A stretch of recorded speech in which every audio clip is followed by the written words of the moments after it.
आप दोस्तों आगे बढ़ने से पहले इस वीडियो को ध्यान से देखो। जब आप जवान होते हैं और आपके हार्मोन बनते हैं और उस हार्मोन्स की वजह से वो वीर्य बनता है तो वो बाहर निकलना चाहिए। यदि उन ग्लैंड्स में वो वीर्य इकट्ठा होगा तो वो ग्लैंड्स का फंक्शन जो है या उनकी जो कार्य करने की क्षमता है वो प्रभावित होगी और वो उनमें इन्फेक्शन होगा और वो सड़ेगा। यदि आपके घर में खाना बना है या तो आप उसे खाएंगे, नहीं खाएंगे तो उसे फेंकेंगे, लेकिन यदि वही खाना आप प्रिजर्व करके रखेंगे तो वो सड़ेगा आपके घर में और बदबू करेगा। तो आपको वो चीज़ जो कोई भी कितनी भी अच्छी चीज़ है आपको उसको हटाना है।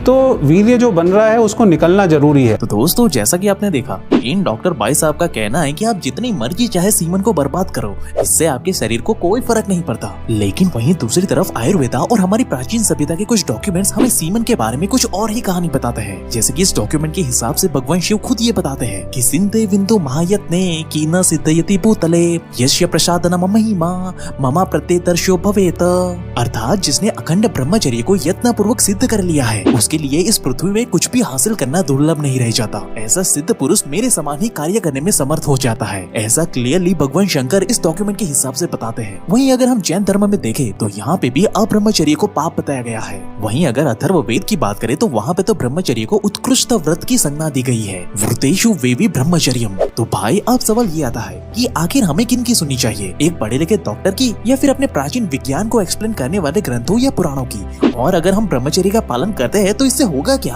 और आखिर कितने दिन में हमारी खोई हुई शक्ति की भरपाई होगी, और क्या सच में इन सब बातों का कोई ठोस प्रमाण भी है या बस ये यूं ही हवा में बातें फैलाई जा रही है। तो दोस्तों आपके इन सारे सवालों के जवाब आज हम प्रॉपर रिसर्च पेपर और आयुर्वेदा में लिखे हुए श्लोकों के प्रॉपर एविडेंस के साथ बताने वाले हैं, वो भी बिना कोई फिल्टर के। इसमें कोई भी बात मैं अपने मन से नहीं बताने वाला। अब अगर दोस्तों आप अभी ऑनलाइन जाके गूगल या किसी भी सर्च इंजन में ये सर्च करोगे कि according to the science semen retention is good और बैड, तो आपको क्लियर रिजल्ट मिलेगा कि भाई मेडिकल साइंस के पास अभी तक ऐसा कोई भी स्ट्रॉन्ग एविडेंस मौजूद ही नहीं है जो ये बात बता सके कि सीमन रिटेंशन हेल्दी है या नहीं। यही वजह है दोस्त कि डॉक्टर और मेडिकल साइंस सीमन रिटेंशन और ब्रह्मचर्य का समर्थन नहीं करते। इसलिए हमने मेडिकल साइंस को छोड़कर पास ही की लाइब्रेरी में जाकर प्राचीन आयुर्वेदा के ग्रंथों से हमारे रिसर्च करनी शुरू की और वहाँ पे हमें महर्षि सुश्रुत का लिखा हुआ श्लोक सुश्रुत संहिता में मिला जो ये कहता है रसातर्वक्तम ततो मासम मसा मेन्दया प्रजयते मेदस्य अस्ति ततो मज्जा मज्जाया शुक्र संभवम। अर्थात जो भोजन पचता है उसका पहले रस बनता है, फिर 5 दिन तक उसका पाचन होकर रक्त यानी कि ब्लड बनता है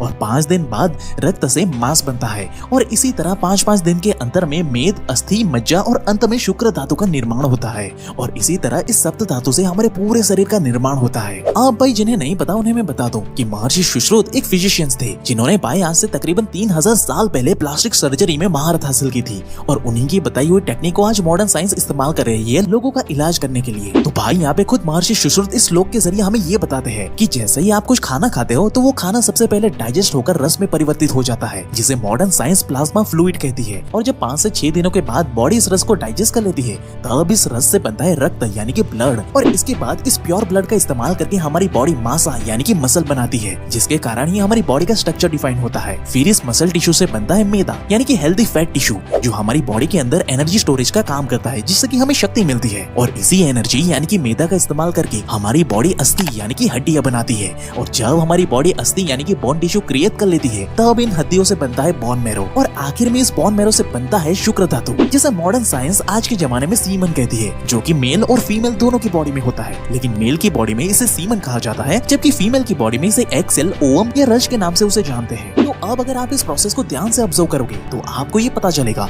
कि शुक्र धातु बाकियों के 6 धातु के सबसे प्योरेस्ट फॉर्म से मिलकर आखिर में बनता है। इसलिए आयुर्वेदा के मुताबिक ये बॉडी का सबसे पवित्र और प्योरेस्ट फॉर्म माना जाता है क्योंकि इसमें एक नई जिंदगी देने की शक्ति होती है। और भाई मजेदार बात तो ये है कि मॉडर्न साइंस भी आयुर्वेदा की इसी प्रोसेस को बिल्कुल सही मानती है कि हाँ भाई इसी सप्त धातुओं से हमारे पूरे शरीर का निर्माण होता है। लेकिन अगर हम इसी बात को मॉडर्न साइंस के डॉक्टर या साइंटिस्ट को कुछ अलग तरीके से पूछेंगे कि सर अगर हम हमारी बॉडी में से हर दिन ज्यादा नहीं बस 10 ग्राम खून ही निकाल करके फेंक देंगे तो क्या ये चलेगा, तो इस पर भाई वो तुरंत भड़क जाएंगे कि क्या तुम एक बेवकूफ इंसान हो, क्योंकि इस तरह से खून की बर्बादी करने से बस कुछ ही दिन में तुम्हारे सारे ऑर्गन्स फेल होना शुरू हो जाएंगे और इससे तुम्हारी मौत भी हो सकती है बेटा। सिमिलरली अगर हम हड्डियां, मसल और बोन मैरो को बर्बाद करने की बात करेंगे तो उस पर भी मॉडर्न साइंस और डॉक्टर हमें कभी ऐसी बेवकूफी करने नहीं देते। लेकिन जब बात सीमन की आती है तब वो बिंदास होकर बोलेंगे कि नहीं यार इसकी तो क्या ही जरूरत है, तुम उसे जितना मर्जी चाहे उसे बर्बाद कर सकते हो, इसमें तो कोई दिक्कत नहीं है। जबकि भाई आयुर्वेदा में ये क्लियरली लिखा हुआ है कि लगभग 100 बूंद प्योर ब्लड से 30 से 40 दिनों के बाद जाकर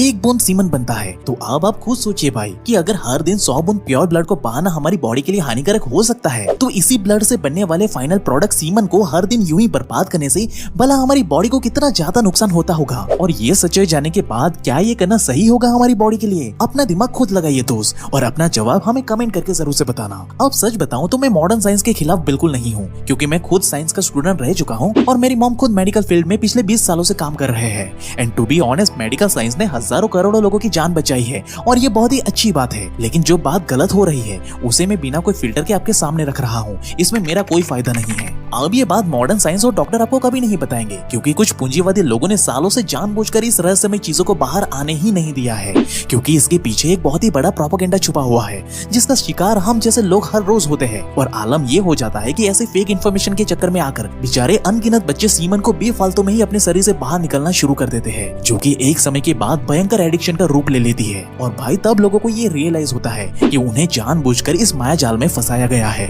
और इसी तरह से बड़ी ही चालाकी से लोगों का कीमती टाइम, एफर्ट एंड मनी पूंजीवादी लोगों के जेब में बड़ी ही चालाकी से चला जाता है, जिसका प्रमाण आपको हमारे कमेंट सेक्शन में मिल जाएगा, जहाँ पे आपको अनगिनत लोग अपना ये दर्द भरा एक्सपीरियंस शेयर करते हुए नजर आएंगे। बाकी जो लोग अभी भी कंफ्यूजन में हैं कि आखिर उन्हें किनकी बात सुननी चाहिए, तो उनके लिए जर्नलिज्म में एक बहुत ही पॉपुलर बात कही जाती है कि जब एक साइड के लोग ये कह रहे हो ना कि बाहर बारिश हो रही है और दूसरी साइड के लोग ये कह रहे हैं कि बाहर बारिश नहीं हो रही है, तब ऐसे केस में समझदारी यही होती है कि आप खुद बाहर जाके देख लो कि बारिश हो रही है या नहीं, क्योंकि खुद के अनुभव से बड़ा कोई भी शिक्षक नहीं होता। प्रमाण आपको खुद ब खुद मिल जाएगा, क्योंकि दोस्त आयुर्वेदा ने खुद हजारों साल पहले ही हमें ये बता दिया है कि जब एक इंसान बार बार ब्रह्मचर्य का नाश करता है ना, तब इससे उसके शरीर में 3 तरह के प्रॉब्लम आनी शुरू हो जाती है। एक फिजिकल प्रॉब्लम, दूसरी डिवाइन प्रॉब्लम और तीसरी स्पिरिचुअल प्रॉब्लम। जहाँ फिजिकल प्रॉब्लम के अंदर एक इंसान ये महसूस करता है कि ज्यादा ब्रह्मचर्य का नाश करने से उसका शरीर कमजोर हो चुका है, आंखें कमजोर हो चुकी है, डाइजेशन सिस्टम खराब रहने लगा है, यहाँ तक कि मसल ग्रोथ भी रुक जाती है, और छोटी ही उम्र में चेहरे पे झुर्रियां आना, बाल सफेद होना जैसे एजिंग की प्रॉब्लम भी देखने को मिलती है, जिस कारण एक इंसान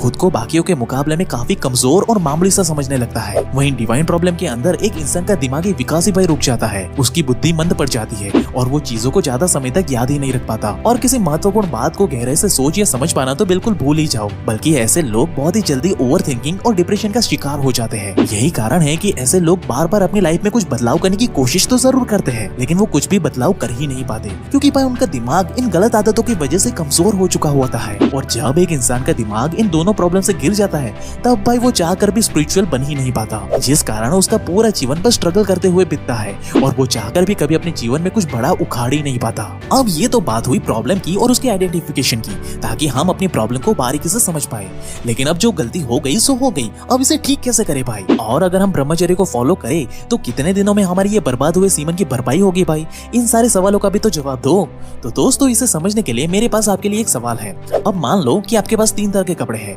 एक जो आपने पहन के रखा है वो, दूसरा जो आप अपने किचन की सफाई के लिए इस्तेमाल करते हो वो, और तीसरा जिसका इस्तेमाल आप अपने घर में पोछा मारने के लिए करते हो। तो अगर मैं आपको इन तीनों कपड़ों को साफ करने के लिए कहूँ, तो क्या ये तीनों कपड़े एक ही समय पर एक ही तरीके से साफ हो जाएंगे? अब इस पर कई लोग बोलेंगे कि भाई ये कैसा बेतुका सवाल है, आखिर जो कपड़ा ज्यादा गंदा होगा उसे साफ करने में ज्यादा मेहनत और समय लगेगा ना, और कई बार तो ज्यादा स्ट्रॉन्ग वाले डिटर्जेंट पाउडर की भी हमें जरूरत पड़ेगी, राइट? तो भाई बिल्कुल यही प्रिंसिपल हमारे शरीर पे भी अप्लाई होता है। जब हम लगातार कई दिनों से, कई महीनों से या कई सालों से वीर्य का नाश कर रहे होते हैं ना, तब इससे हमारे शरीर की सातों धातुओं पर नेगेटिव इफेक्ट पड़ता है, जिस कारण जिस बंदे ने कुछ महीनों से वीर्य का नाश किया होता है वो तो बड़ी ही जल्दी से अपने सीमन की भरपाई कर लेगा। लेकिन एक ऐसा इंसान जिसने सालों से अपने शरीर को गंदा करके रखा है, उसे सीमन की भरपाई करने में थोड़ा समय तो लगेगा ना भाई, लेकिन होगा जरूर, ये बात तो पक्की है। अब सच बताऊं तो आयुर्वेदा में कहीं पे कोई फिक्स डे या डेट का कोई भी वर्णन देखने को नहीं मिलता, लेकिन अगर मैं अपने पर्सनल एक्सपीरियंस और कई सारे एक्सपर्ट के ओपिनियन को मिक्स करके बताऊं, तो जब हम केवल 1 महीने के लिए सीमन को अपने बॉडी में रिटेन करके रखते हैं ना, तो उसके बाद से ही धीरे धीरे हमें उसके बेनिफिट देखने को मिल जाते हैं। जैसे कि आप खुद ये महसूस कर पाओगे